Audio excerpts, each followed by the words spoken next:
100 Java program के series के इस तीसरे वीडियो में हम जानने वाले हैं how to get input using scanner in Java programme.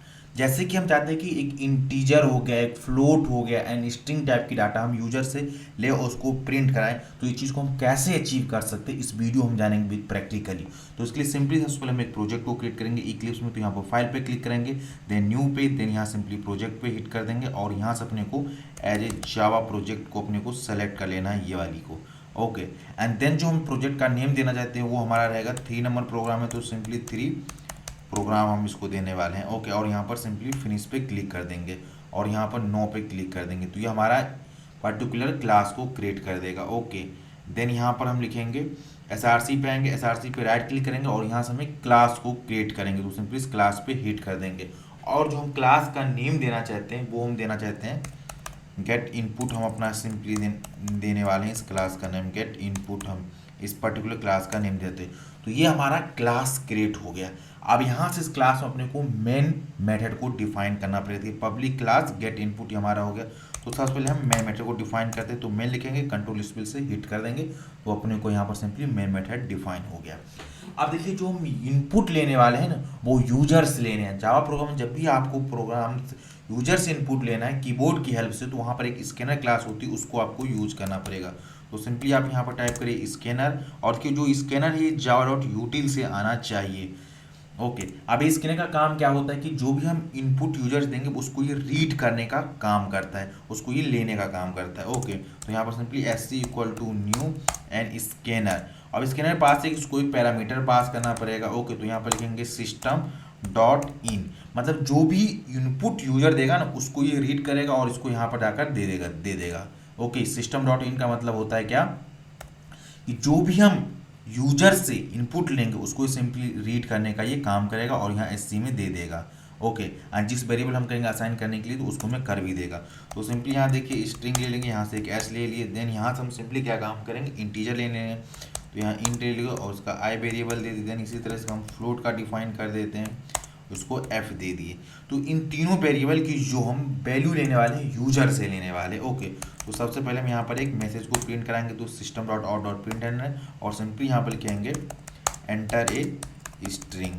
Okay, अब जो जैसे मैसेज आएगा देन अपने को स्ट्रिंग को एंटर करेंगे। वो स्ट्रिंग कहाँ पर स्टोर करना है, इस एस नाम की वेरिएबल करना है, तो सिंपली यहाँ पर एस लिखे equal to S C. S C क्या है, इसके क्लास का रिफरेंस डॉट, और यहाँ पर लिखेंगे सिंपली नेक्स्ट लाइन को अपने को यूज करना पड़ेगा। ओके, क्योंकि स्ट्रिंग टाइप डाटा है तो इसलिए यहाँ पर नेक्स्ट लाइन को हम यूज करेंगे। तो ये क्या काम करेगा, स्ट्रिंग डाटा को रीड करने का काम देता है। जो भी यूजर यहाँ से इनपुट से यहाँ डालेगा उसको ये रीड करेगा और उस पर्टिकुलर एस नाम की वेरिएबल में स्टोर करा देगा। ओके, देन यहाँ से जो हम यूजर से स्ट्रिंग लेंगे उसको प्रिंट भी कराना चलाते हैं, तो सिंपली लिखते हैं यहाँ पर मैं लिखेंगे यू एंटर स्ट्रिंग इज कर देंगे। ओके, देन यहाँ से हम एस को प्रिंट करा देंगे, तो ये हमारा स्ट्रिंग हो गया। इसी तरीके से हम सिंपली चाहते हैं इंटीजर के लिए, इंट के लिए, तो सिंपली लिखते हैं यहाँ पर मैसेज हमारा रहेगा एंटर, एंटर का हम एन स्मॉल यहाँ पर लिखते हैं एंटर इंटीजर लिखेंगे, इंटीजर।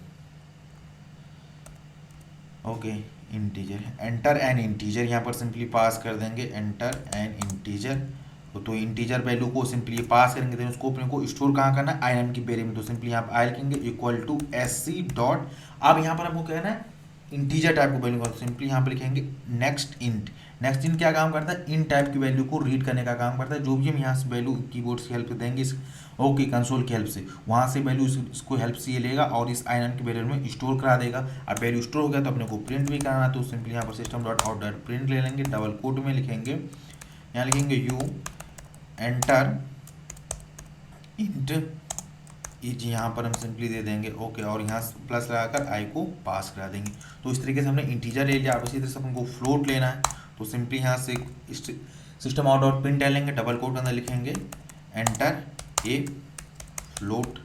अब फ्लोट ले लिया। अब फ्लोट की वैल्यू जो यूजर देगा तो उसको अपने को एफ वेरिएबल में स्टोर करना है, तो सिंपली एफ लिखेंगे equal to S C dot, और यहाँ पर लिखेंगे फ्लोट लेना है तो देखिए सिंपली यहाँ से फ्लोट के लिए क्लास दिया हुआ है नेक्स्ट फ्लोट करके ये आ गया, तो इसको अपने को यूज करना है ये फ्लोट टाइप की डाटा को रीड करने के लिए।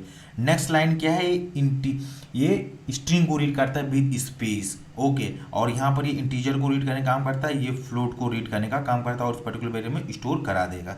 इतना काम हो गया। तो अपने को फ्लोट की वैल्यू को दिखाना भी, तो system dot out dot println लिखेंगे, डबल कोट अंदर लिखेंगे और यहाँ पर हम पास कर देंगे you enter float etch, okay, और फ्लोट एंटर का यहाँ एन स्मॉल हम कर देंगे बेसिकली, ओके, देन यहाँ की स्पेस दे देंगे प्लस करके यहाँ पर एफ कर देंगे। इस तरीके से हम तीनों जो इनपुट है उसकी वैल्यू हम यूजर्स लेंगे, देन उसको प्रिंट भी करा रहे हैं यहाँ पर, ये हमारा काम है बेसिकली। तो यहाँ से प्रोग्राम को राइट क्लिक करते हैं, रन एज जावा एप्लीकेशन पे सिंपली हिट करते हैं और देखिए क्या है, एंटर ए स्ट्रिंग, तो स्ट्रिंग हम सिंपली यहाँ पर श्याम दे देते हैं, ओके। अब देखिए हम यहाँ पर श्याम स्पेस सुंदर पूरे वैल्यू को रीड कर लेगा, नेक्स्ट लाइन का काम है स्पेस भी रीड कर लेता है, ओके। फिर यहाँ पर क्या है, एंटर एज स्ट्रिंग, तो हमसे एंटर एज इंटीजर, तो इंटीजर हम 12 दे दिए और देखिए यू एंटर इंटीजर इज 12 आ गया।